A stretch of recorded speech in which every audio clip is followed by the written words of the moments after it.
I think we need to stop calling people cheap because some of these folks are not cheap. They trying to survive. There's a difference. If somebody stopped eating out because dinner for the family costs too much, that's not necessarily being cheap. If somebody stops going shopping, stops taking little weekend trips, start buying store brands, or start saying no to the things they used to enjoy, maybe their priorities changed because their money had to change. And I'm seeing more people talk about this. They saying, I don't care what people think no more. If I can't afford it, I'm not doing it. And actually, I think we're going to see a lot more of that because when the bills come first, everything else is pushed to the side. Let's listen to what some of these people are saying about trying to keep up with the cost of living right now in these videos. Going to happen, so it's frustrating. My biggest recession indicator is that I live in the fastest growing county in the nation. Yet every month I'm seeing another place go out of business, and all of these places are off major roads and used to get a lot of foot traffic. But it's getting to a point where people can't afford it anymore. They keep building these apartment buildings and public storage units and car washes that nobody can afford to use.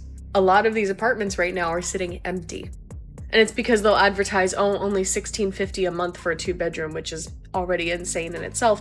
And then when you go in there and you sit down with them, they add on a bunch of fees on top of that, and it's really $2,000 you're paying a month before electricity on just a 2-bedroom apartment. So yeah, understandably, people are not renting those places. And then all these coffee shops that keep going up left and right are starting to go out of business because people are realizing they can make that $12 large coffee at home for free. And these aren't businesses like mom and pop shops or local businesses. No, these are chain restaurants that are going under in my area.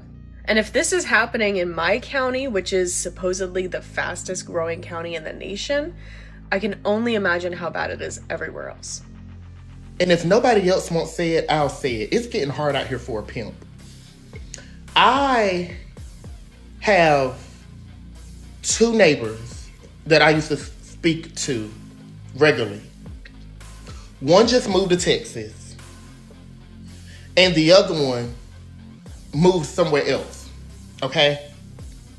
Actually, I think they went home, like to their parents, simply because the price of stuff is kicking their. To see people get up here and say, oh, I make 70 to 80K and I'm still struggling. To see people say, oh, I have a bachelor degree, I have a master degree, and it's been almost 2 years, a year and a half, a year since I've been working, that is scary. And until some change, a lot of these apartments are going to get emptier and emptier. My house and car is paid for. I don't see how some of you all that have a mortgage and car note survive. It's just the 13th of August. My wife and I have spent $500 for groceries. Just the 2 of us. And just to think what a family of 3 or 4 would do.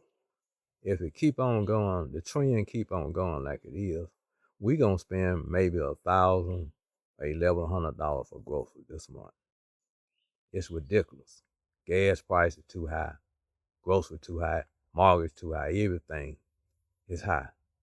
I can see when so many people are struggling, so many people just popping off at each other, so many people are angry. We going through something. We just going through something, and some of us bought it.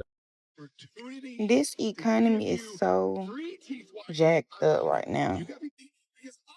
Literally, everybody is struggling, bro. Like, everybody. It's like as soon as you get your paycheck, it's gone. It's gone within at least, I'm going to say, me personally, 2 to 3 hours. Literally 2 to 3 hours. Food so expensive. Gas is, oh my God. Gas don't even last at all no more. Childcare is so expensive. Everybody depressed. Everybody got their mental things and all of that going on. Like, this shit just hard out here, man. Like, I'm not even trying to be funny. It's so hard and it's so overwhelming and so stressful. It's like every time you turn around, it's something. But all in all, we gotta keep praying, just keep going. I would never understand how certain people in society can deem people as lazy in an economy that is set up for them to fail. That is literally set up for them to fail. Why do you think so many people are transitioning to van life?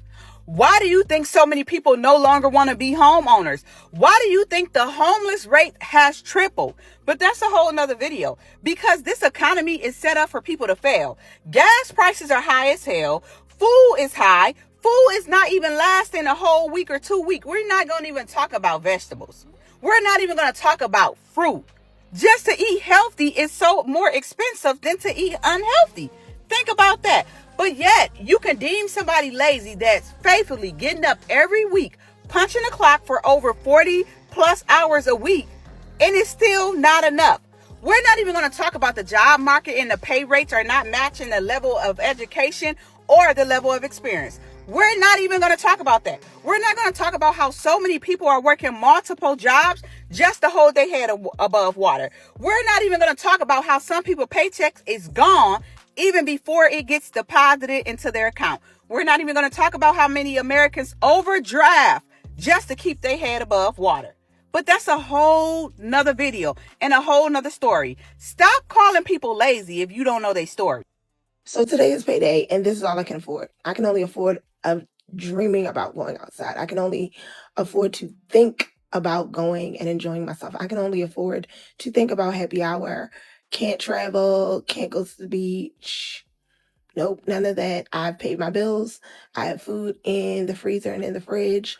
My lights are on, and that's about all I got right now. So yeah, I'm grateful that I have that. But yeah, this is it for right now. But yeah, it is sad that in 2026 to think about stepping outside, literally, like for a happy hour or anything, like even if going to the movies. Last time I went to the movies, I spent almost $60. Like to think about going and living life and enjoying stuff and just being outside, it costs so much. Like I'm over here like, okay, God, I'm grateful because you are literally providing all of my needs. So when I say God is T, because all of my needs are met.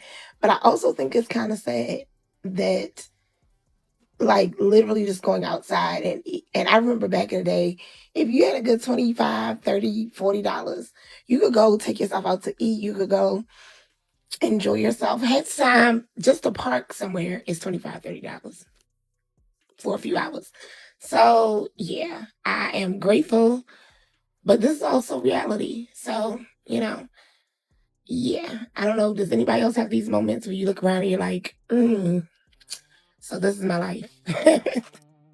See, I understand exactly what they're saying, and I think there has been a change in the way people look at spending because for a long time, people want to look like they were doing good, even when they weren't. You had to have clothes, the nice car, the trips. You had to be outside every weekend. You didn't want nobody thinking you couldn't afford something. But now I think more people are saying, think whatever you want, because looking like you have money and actually having money are two completely different things. And when everything is expensive, sometimes staying home is the smartest thing you can do. Sometimes cooking in the house is the smartest thing you can do. Sometimes saying I'm not going, it's the smartest thing you can do because everybody's situation is different. And I also think social media has made people believe everybody else was living better than them. You can get online and see somebody shopping, somebody traveling, somebody eating out at a fancy restaurant, somebody buying a new car. Meanwhile, you sitting there thinking, how is everybody affording all of this? But everybody isn't. That's the part we forget. We see what people show us.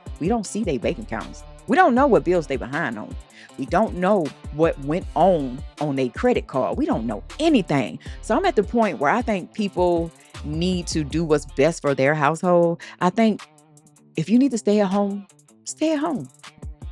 If you need to buy a cheaper version, buy it.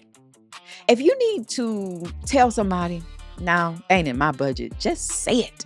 Because trying to keep up appearances can get expensive real quick. And I'm curious about this one. Have y'all gotten more comfortable telling people, no, that's too expensive for me? Or do you still feel weird if you say it? Because I could care less. Because I really think people are becoming less embarrassed about admitting that the money is tight. And considering how many people are saying the same thing, maybe they should be. I'll see y'all in the next video. I'm out.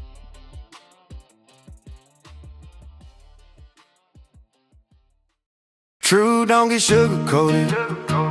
Keep it real so you know we gon' be speaking on it. Got the latest headlines on what's going down. We keep our eyes open before it all hits the ground. Southern ECONOMIST, hit that like. Make sure you subscribe, real talk, real true, real life, we go survive. I got my eye wide open for when the markets hit the ground. You got them pockets wide open when them dividends come around. Oh baby, just hit that like, subscribe. I might teach you a little something about how to make $1 out of dime. I'm a real prepper, stockpiling before the shit hit the fan. I only trust in God, I don't depend on man. True, don't get sugar-coated. We keep it real and we keep it rolling.